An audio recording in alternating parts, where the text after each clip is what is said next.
Nestle Milo sukses menggelar Road to Milo Active Indonesia Race 2025 di lapangan Karbosi, Makassar.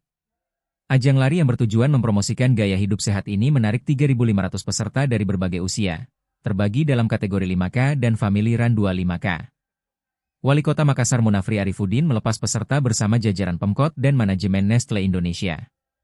Business Executive Officer Nestle Indonesia, Ala Sya'ban, menyatakan bahwa antusiasme warga Makassar menjadi motivasi untuk terus mendukung visi pemerintah menciptakan masyarakat sehat dan aktif.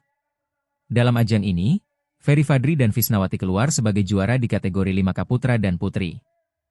Ferry mengungkapkan kebanggaannya bisa mempertahankan gelar juara. Ini momen yang memotivasi saya untuk terus aktif. Terima kasih Milo yang memberi ruang untuk berprestasi, ujarnya. Nestle Milo tidak hanya fokus pada perlombaan, tetapi juga edukasi melalui program seperti Sports Development Program dan Milo Active Academy, yang mengajarkan nilai sportivitas dan kerja sama tim. Setelah sukses di Makassar, rangkaian lomba akan dilanjutkan di Surabaya, Bandung, Medan, dan Yogyakarta. Ala Sya'ban menekankan komitmen Milo dalam membangun generasi tangguh. Olahraga adalah guru yang mengajarkan ketahanan dan disiplin.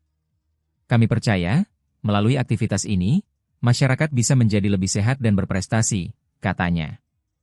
Event ini menjadi langkah awal untuk memperluas inklusi olahraga di Indonesia Timur.